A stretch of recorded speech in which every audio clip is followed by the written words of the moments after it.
Yo, what is going on, everyone? My name is Nick, or the Notorious Fantasy, and welcome into today's video. In today's video, we are going over Week 10 running back start or sit decisions for fantasy football in 2020. In this video, we are going to be going over every single matchup from Thursday Night Football all the way till Monday Night Football and discuss whether you should start or sit the prospective running backs in that game. Before we get into it, I'd like to ask that if at any point in this video you end up having a nice chuckle, you end up enjoying, you end up wanting to see more content from me, please make sure you hit that subscribe button down below, because not only is it free, I put out content every single day to help you guys win that 2020 Fantasy Football Championship. And real quick, before we get into it again, I'd like to give you guys a quick word from my friends and my sponsor over at Drafters.com. Drafters.com offers a variety of games that you can play for all of the fantasy sports. They have NFL, MLB, NBA, NHL, as well as PGA for the Masters this weekend. But obviously, you guys focus on fantasy football, I would assume, since this is a fantasy football channel. They have a variety of games on here, including the Rankem, as well as just normal drafts. My favorite thing to do, though, is definitely just the normal drafts. There's a variety of entry prices on here, as high as like $530, as low as like $2 or $1 per game. It's really just a variety. There's going to be a lot of people drafting on here, and it is very, very fun to play. It's pretty much like a redraft league like that you draft at the beginning of the season, but it's just for 1 week. So go ahead and join Drafters.com. Use code Notorious at checkout. It gives you a 50% deposit bonus up to $100 with a 10 times rollover on the bonus to withdraw. Make sure you guys check it out. Notorious at checkout. Add me as a friend on here. Notorious FNTSY if you guys would like to draft with me. And we are back. Let's get into it. Week 10 running back start or sit decisions. We begin with Thursday Night Football. Colts at the Titans. In this one, I only like Derrick Henry as a start in this matchup. Derrick Henry is pretty much a must-start running back on a weekly basis, regardless of the matchup in front of him. Obviously, the Colts defense is pretty good. I'm not saying that there's some booty cheeks, but Derrick Henry is the king of clapping booty cheeks, and I believe he's going to put up a very big spot here up against the Indianapolis Colts. It seems like every week Derrick Henry puts up a good game, so I'll put my belief in his hands this week again up against the Indianapolis Colts. For the Colts, it is a complete and utter shit show of a backfield. We have 3 running backs in Taylor, Wilkins, and Hines, who all will be getting a touch of this offense. They will all be getting work, and Jonathan Taylor just seems hobbled, or maybe he's just not that good. I mean, personally, I think he's a good player, but it just does not seem like he is going to suffice with the workload he has been given as of recently. Maybe he's still hurt. Maybe he will come into this game and absolutely bulldoze the Tennessee Titans defense that we have seen in the past.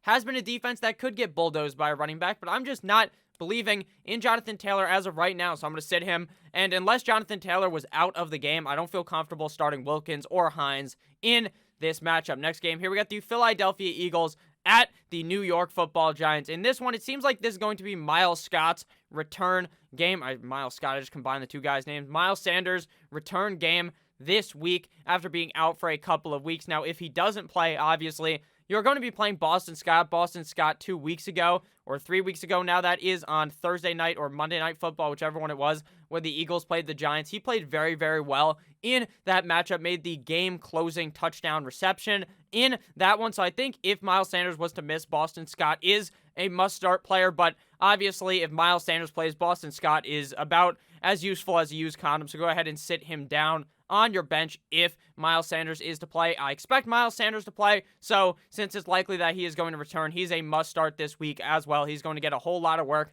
for this Philadelphia Eagles offense up against the New York Football Giants. For the Giants, Devontae Freeman and Wayne Gallman are going to be sits for me this week. It just feels like on a weekly basis when Freeman and Gallman are both healthy, you're going to have no idea which one to start in the game. Obviously, last time the Eagles played up against the Giants, so the Giants played up against the Eagles in this case, Wayne Gallman ended up scoring a touchdown and looking pretty good in that matchup. But when they're both active, both in the lineup, it's really just a complete and utter coin flip on which one is going to do good. And I'd say about half the time you got to flip the coin again, because none of them will probably end up doing anything if both of them are active. Next game here, we got the Jacksonville Jaguars at the Green Bay Packers, and in this one, James Robinson just seems like a must-start running back on a weekly basis. He has been since about week 2 of the fantasy season. He came into the year, no one had any idea who he was, And then he just completely stomped the haters' brain in curb stomp style. And James Robinson has been balling. Up against the Green Bay Packers, sure, that is not a soft serve ice cream matchup for James Robinson, but I think he will prevail in this one and play very good due to the fact that Jake Laton looked to dump the ball off to him. And it seems like Gardner Minshew is going to miss again,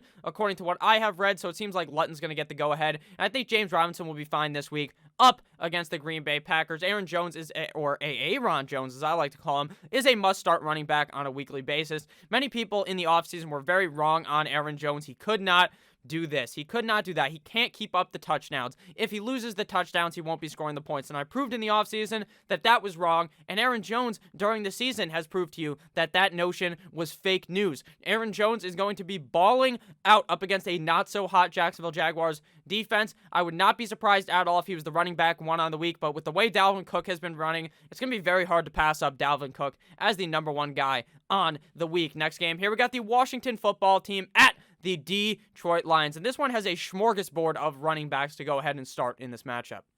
For the Washington football team, I like Antonio Gibson and J.D. McKisson titties in this matchup. I kind of went into a nice deep dive on J.D. McKissick and this whole Washington offense in the waiver wire video, but I'll kind of reiterate it again here in this video. If you guys missed the waiver wire video, check it out from earlier today when you're done watching this, because I know you're having a great time. Antonio Gibson is going to be the running back one of the future for this team. But right now, him and J.D. McKissick are splitting the goddamn load. They just are. J.D. McKissick is very involved when Alex Smith is starting in the game, and it appears that this Sunday, Alex Smith will be the guy. The other quarterback, Kyle Allen, ended up getting his leg absolutely twisted in some type of WWE finisher, and he is going to be having season-ending surgery, so he won't be playing again. So either they're going to play Alex Smith or they are going to swallow their fucking pride and start Dwayne Haskins. And I honestly think it's going to be the first option, and Alex Smith is going to suit up again. And in that case, J.D. McKissick has to be in your lineup. This guy has been unreal. He saw so many targets last week. It was like he was a fucking wide receiver. 10-plus targets in that matchup. I expect, honestly, 8 targets in this matchup. I would not be surprised at all if he was around the same number he was at last week if Alex Smith plays. Antonio Gibson has been pretty solid as well. And up against the Detroit Lions, this does seem to be a very good matchup for both of these running backs to be the tag team champions up against the Detroit Lions. For the Lions, DeAndre Swift, the guy with the sickest name for a running back, Swift, fast as fuck, Lightning McQueen style. DeAndre Swift has been pretty solid thus far this season in the last couple of games. My biggest worry with DeAndre Swift is if Matthew Stafford is able to suit up on Sunday or not. He goes into the concussion protocol and then he clears it. But he cleared it at the end of the game, after the game was over. I think he might have just thrown in the towel and given up, to be honest with you, and just didn't want to come back in the game, let the other guy throw a pick, and the game was over. So if Matthew Stafford plays in this game, I like DeAndre Swift. If not, I would definitely be a bit more hesitant to start Swift on the week. For the rest of the Lions, Kerryon Johnson and Adrian Peterson. If you had to start one of them, it would be AP. But man, oh man, one of these guys is probably going to end up scoring a touchdown in this game between Swift, Johnson, and Peterson. And it's very hard to guess at this point. But what I do know is Swift is going to be involved in the pass-catching game, which gets you those points. So I will be willing to start him over the rest. It just seems like AP and Kerryon Johnson are just not really start-worthy at all thus far this season. Next game, here we got the Houston Texans at the Cleveland Browns. If you guys have ended up enjoying this video thus far, please make sure to hit that subscribe button down below. Right here, the Texans at the Browns. I like Dookie Duke Johnson in this one. In my opinion, David Johnson is going to miss this game. Gets concussed.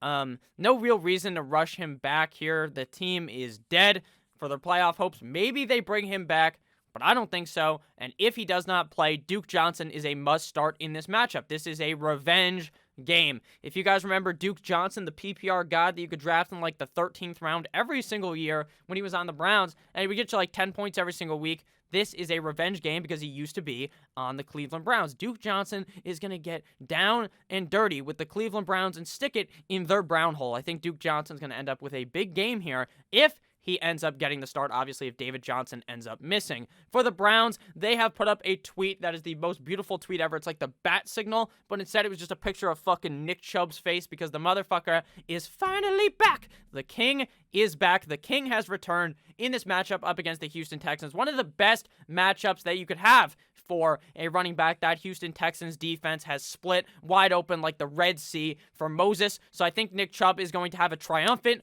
return. And I also think Kareem Hunt is going to have a good game in this one as well. Very involved in the pass catching game and was very involved early in the season when Nick Chubb was still playing for the team.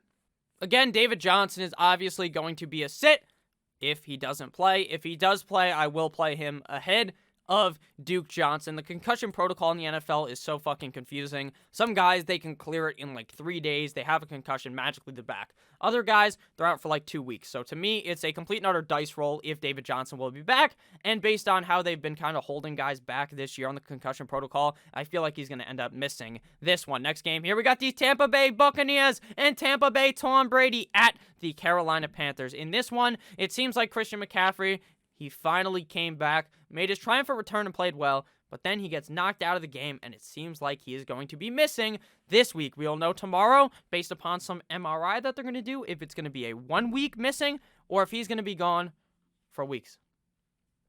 And honestly, I feel for the Christian McCaffrey owners, the people who drafted Christian McCaffrey. Hopefully you have Mike Davis, because Mike Davis is a must start this week. The Buccaneers defense last week looked like dog shit. Atrocious. Awful. Whatever synonym you want to use for the word awful in the Webster Dictionary, that's what this defense looked like up against Alvin Kamara, Drew Brees, and friends in New Orleans. I think Mike Davis is so involved in the receiving game for the Carolina Panthers that just makes him a must-start in this matchup. Now, for the Buccaneers, if I had to pick one, I'd tell you to start Ronald Jones, but again, we've seen it. It just flip-flops every single fucking week when these guys are both healthy on the team. It just does.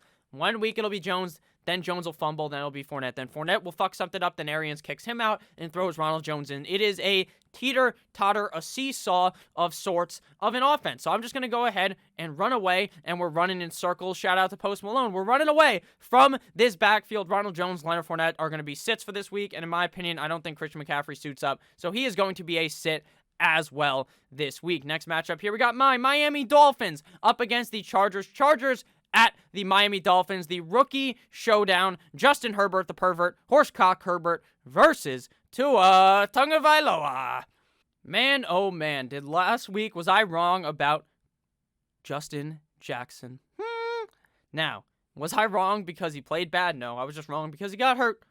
But there's nothing you can fucking do about that. If you started Justin Jackson, I do apologize because the guy ended up getting hurt. But there's nothing I could have done about that. I tried to use my healing powers through the fucking TV. I shot some chakra energy through the television. I was trying to be Darth Sidious in Revenge of the Sith when he shot Mace Windu with the lightning. That's what I was trying to do, but it didn't work. But with that said, sorry about that, but Kalen Ballage fucking scored. This is a Kalen Ballage revenge game. But he's not going to get much revenge in this one. Joshua Kelly's still going to be playing in this one. So I'm just staying completely away from the Chargers backfield in this matchup. If Matt Breida is healthy to suit up in this game, I love Matt Breida. Salvon Ahmed played well last week. Salvon Ahmed, kind of same build to Matthew Breida. I think Breida, if he plays, is a must-start this week up against a lackluster Chargers defense. The Chargers defense sucks complete and utter cock. For the Dolphins, if Breida misses, Jordan Howard is just locked and loaded to score a touchdown. He just frankly is. This motherfucker has like 8 carries and 4 touchdowns. That's obviously an exaggeration, but it's not too much of an exaggeration because it seems like they only use him on the goal line, but he does end up scoring, like, most of the time. So it seems like he'd be worthy of a start if Breida was to end up missing in this matchup. Next game, here we got the Denver Broncos at the Las Vegas Raiders. And Josh Jacobs is a must-start for me on a weekly basis. I feel like he has got over the hump like a camel's goddamn back, and he is going to be flying into the saddle and be worthy of a start on a weekly basis. The Broncos defense looks bad. Bad news Bears, like the fucking movie. Josh Jacobs has looked good. He's been getting a zillion carries. He has not been getting the receiving opportunity that I previously believed he would get in the season due to the fact that the GM, whatever his name is, something Davis, Al Davis, I believe it is, and Coach Gruden were just telling us all offseason, just feeding us this information. Josh Jacobs is getting the ball. He's going to be catching the ball a lot. He's going to do this. He's going to do that. Why'd you gotta lie to me? Why you gotta be so rude? Don't you know I'm fucking human too? But Josh Jacobs is going to be worthy of a start in this matchup. And this Broncos backfield is parasitic. I call a couple of backfields this one to talk about another backfield later that's just like this. It's two guys that are good. That could be starters on a different team, but they're on a team together where they eat into each other constantly, which makes none of them good. They could both be good if they were on different teams. If Gordon was not here, Lindsey would eat. If Lindsey was not here, Gordon would eat. But we are in the situation where they're both there, and you got to be aware when they're both there in the starting lineup because you can't start them because they just eat too much into each other's work. So Gordon and Lindsey are going to be sits for me this week. Next game here, another parasitic backfield. The Buffalo Bills at the Arizona Cardinals. The Buffalo Bills coming off of a triumphant win up against the Seattle Seahawks. The Cardinals come off a fat L up against the Miami Dolphins. Fuck you, Kyler Murray. I'm just kidding. I respect Kyler Murray. I like the Arizona Cardinals. Just a nice win for my Dolphins team. I try not to put too much bias into these videos. Again, I really don't because when I talk about the Dolphins, I typically just go off of my brain, off the stats, not based off of what I hope happens on the television. Chase Edmonds took a fat fucking stinker last week, though, up against the Miami Dolphins. There's no bias in that. He honestly could have been a top 5, top 10 running back on the week based upon the workload we assumed he would get. He did not get that workload. Maybe it was because they were in a closer game. And here I kind of expect the same thing up against the Buffalo Bills, a closer game. But I do expect them to get him more involved because they probably saw, hey, we lost because we didn't give the ball to Chase Edmonds enough. We saw 2 weeks ago when we played, or they had a bye 2 weeks ago. So the week before that, when they played Seattle on primetime, we gave Edmonds the ball a lot after Drake got hurt, and Edmonds looked good. That's what they should be thinking. I hope they're thinking that, and they give Edmonds the ball more in this one. The Bills' backfield is parasitic. Moss and Singletary, except for here, one of these guys is going to end up scoring and be worthy of the start. But your guess is as good as mine. If I was to guess, I'd say Moss is the better guy to start. But again, on a weekly basis, you really have no clue what is going to happen in that backfield next game. Here we got the San Francisco 49ers at the New Orleans Saints. The Saints coming off of that huge win up against the Tampa Bay Buccaneers. And the Niners got absolutely gobsmacked by the Green Bay Packers on Thursday Night Football. In this one, I like Raheem Mostert, expected to return in this matchup. Raheem Mostert is just one of the craziest players in the NFL. Like, you don't expect him to be good at all. The guy gets one rush and rushes for 90 fucking yards and a touchdown. He's just built different. He's fast as fuck. Ka-chow. Lightning McQueen style. I think Raheem Mostert is going to put up a big matchup this week up against the New Orleans Saints. Obviously, if he gets the nod to play in this one, Alvin Kamara, obviously must-start category. Obviously, drafted him as a top 3 back. Him and Dalvin Cook are going head-to-head to be the number 1 back, in my opinion, on a weekly basis. Alvin Kamara's in for a big matchup this week up against the Niners. You saw that it's going to be pretty easy because the Niners defense looks like shit. McKinnon is going to be a sit, obviously, if Raheem Mostert plays, but if Mostert was to miss, which I don't expect, McKinnon plays. And then JaMychal Hasty is obviously just completely irrelevant with Mostert back in the lineup. Next game here, we got the Seattle Seahawks at the Los Angeles Rams. Chris Carson has a potential return note on him this week. Could come back, could miss again. I don't know why, if he's banged up, if they would rush him back. Really depends on how he practices this week. If he does play up against the Rams, I'm very confident in starting Chris Carson due to how much the Seattle Seahawks get the running back position involved. But if he misses, wiki DJ Dallas seems like must-start category.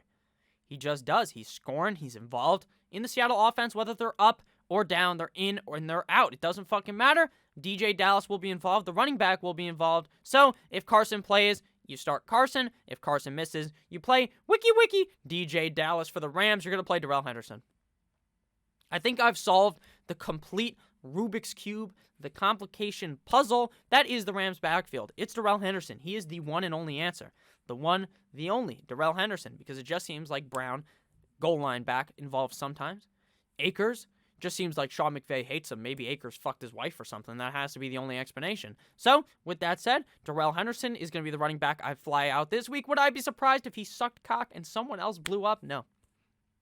But I feel like I have solved the big puzzle, the big picture in LA, and the answer is Darrell Henderson. Next matchup here, we got the Bengals at the Pittsburgh Steelers. The great AFC North matchup between a team that is up by, they're undefeated, versus a team that looks promising for the future. And Joe Mixon may return in this one. I believe he does. They're coming off the bye week. I think he plays up against the Steelers.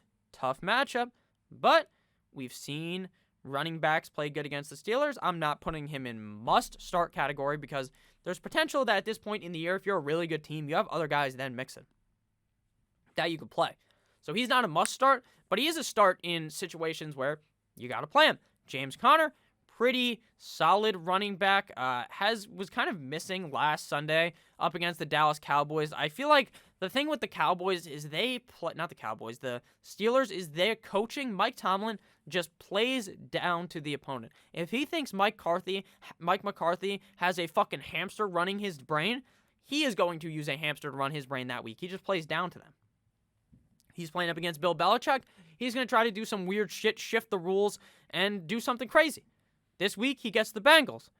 An AFC North matchup, which he normally plays strong in Tomlin coaching style. So I think James Conner is involved in this one and looks good up against the Bengals defense. For the Bengals, you're going to be sitting down Giovanni Bernard unless, of course, Joe Mixon was to miss in this matchup. Next game here, we got the Baltimore Ravens at the New England Patriots. And in this one, I'm going to be firing up J.K. Dobbins if Ingram misses, but seems like Ingram's going to play.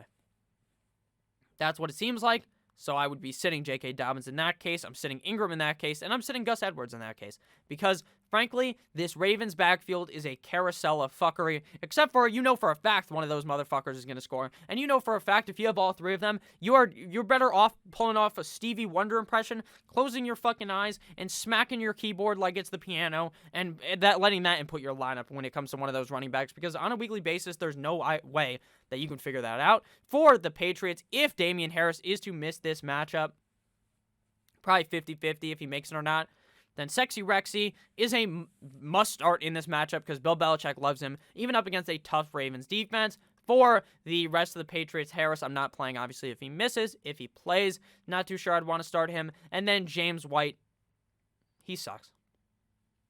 Not that he sucks, because he's a good player in my opinion. Cam Newton just doesn't look for him, so I'm not going to be playing him anymore. And the final game, Monday Night Football, between Dalvin Cook and friends in Minnesota at the Chi-Town Bears. I'm starting Dalvin Cook in this one. Who would have guessed it?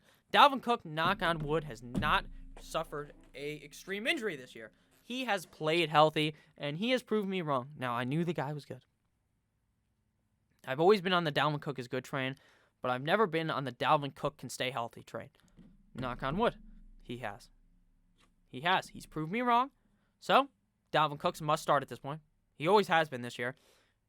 Probably going to be my number one ranked guy in the week. He is just simply built different. He has like 450 combined yards in the last 2 games and 6 touchdowns. Are you fucking kidding me? Some guy's whole career, their whole season, is 450 yards and like 3 touchdowns. He's doing this in 2 games. Dalvin Cook is an upper echelon running back in the league. I think he already got paid the bag, but if he hasn't, he deserves it. He's so fucking good. Going up against the Bears, tough defense, Cook gets it done and cooks him up like Chef Ramsay does to some lamb in the kitchen. Final player, Bears, Dave Montgomery's a play if he plays. If he plays. In the concussion protocol, if he comes back and plays, the Vikings defense is so shit that I'll play him. But I won't believe in him. That's why he's got the next to him. If he doesn't play, I believe Mike Nall or something like that is the backup. I mean, I'd play him, I guess, if Montgomery's missing, but by God, do I not. Matt Nagy's just so fucking stupid. This offense looks atrocious. I feel bad for David Montgomery. I think if David Montgomery was slightly better, he'd be able to overcome this situation. I'm not saying David Montgomery is fucking trash, but man, this situation and the coaching has completely bent him over the table and raw dogged him. So thank you guys all so much for watching this video. If you did end up enjoying, please make sure to hit that subscribe button down below because not only is it free, I put out content every single day to help you guys win that 2020 Fantasy Football Championship. So farewell. I'll see you beautiful bastards in the morning with another banger of a video. Have a great rest of your guys' day. I love you all. Goodbye.